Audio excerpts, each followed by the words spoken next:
Bombshell report out of Canada now. This is astonishing. Investigative reporter Sam Cooper has uncovered this bombshell, the connection from the Trudeau government through the Liberal Party, Chinese fentanyl, and how this all ties together with the Liberal Party in Canada profiting off of the fentanyl crisis. Could this be the reason why the Trudeau government has been so hesitant to lock down the border and stop the flow of illegal fentanyl into the United States, because they're profiting off of it and they are facilitating it? Stop me if you've heard this before.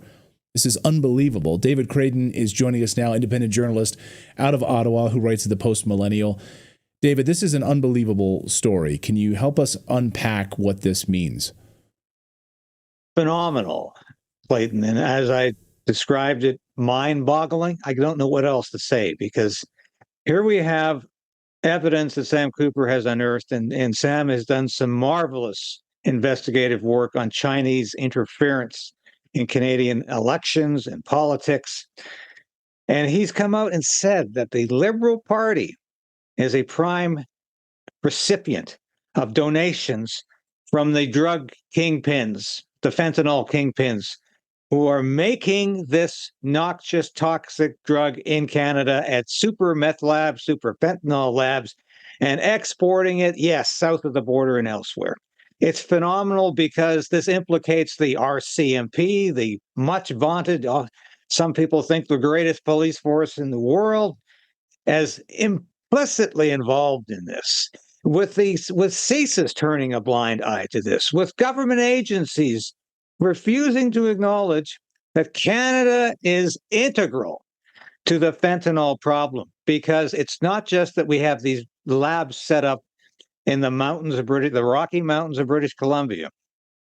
We have been importing fentanyl, the precursors to fentanyl. For those listeners or viewers who aren't aware of that, these are the chemicals that are needed to essentially be refined or distilled into the final fentanyl product that makes it onto the streets, that is exported. But these precursors are coming in at the Vancouver port in huge quantities. Why? Because China controls the Vancouver ports, and less than 1% of these containers coming off the ships are being inspected. So, is it any wonder why we keep saying, well, Canada is only responsible for 1% of the fentanyl entering the United States? In fact, CNN fact checker, who used to be the Toronto Star fact checker, Daniel Dale, recently said it was 0.22% of fentanyl was coming from Canada. Well, perhaps that's only because 0.22% is being discovered. Only that much is actually being found because they're not looking, and it's getting across the border. And Wow. Clayton, the implications of this are just incredible, because we're hearing that the Drug Enforcement Agency, for instance, doesn't trust information coming from the Royal Canadian Mounted Police, the RCMP, or CSIS. It just doesn't think we're serious in this country. You may recall a couple of months back, in fact, I wrote a story about this for the Post Millennial, and this was the Toronto Dominion Bank.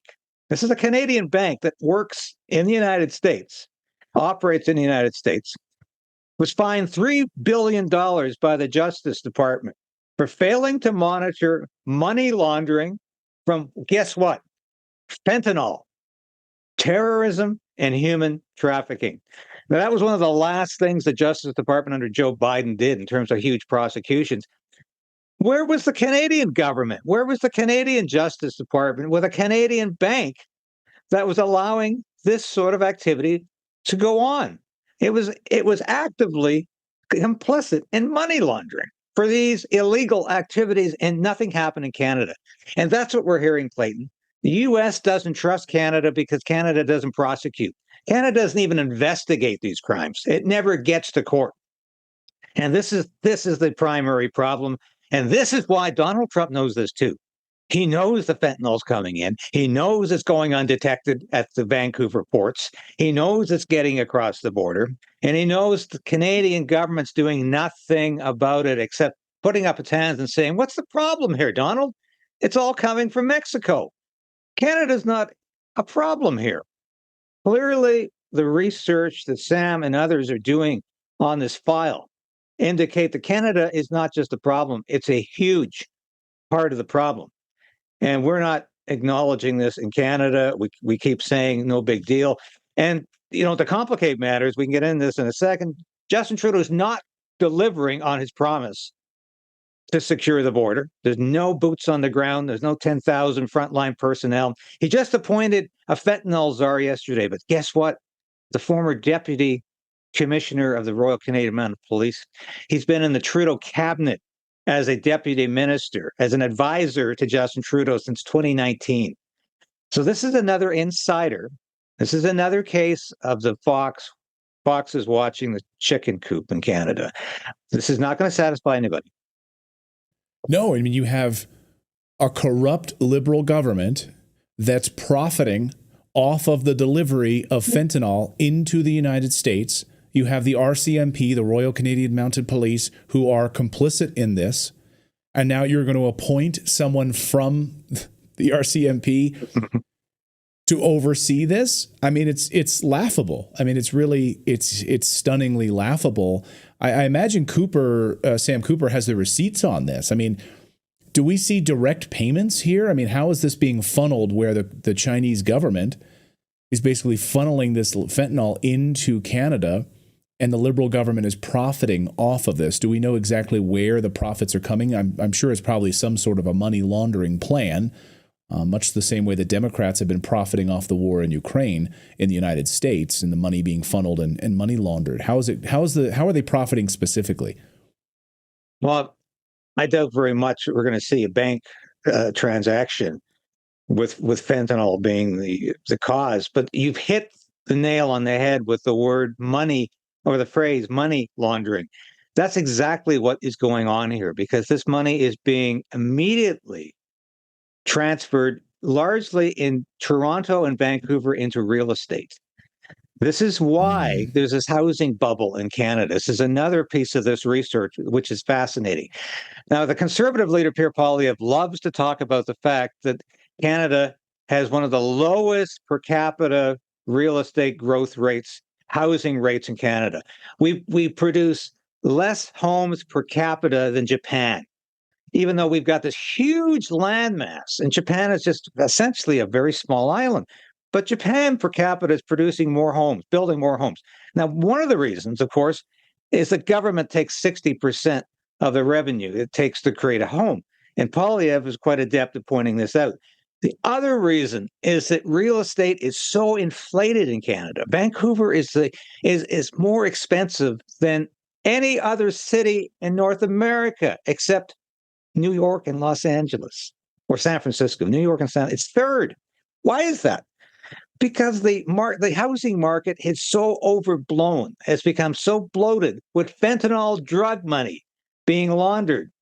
And this, of course, is another key to Canada's catastrophic economic situation. We can't build homes because we can't afford to build homes. The government takes something with the left hand, drug money pushes the price of these homes up with the right hand. And what I find fascinating about this whole revelation, and it really is a mind-boggling revelation, is the interrelationship between Chinese political interference in this country. We know that they're interfering in our elections.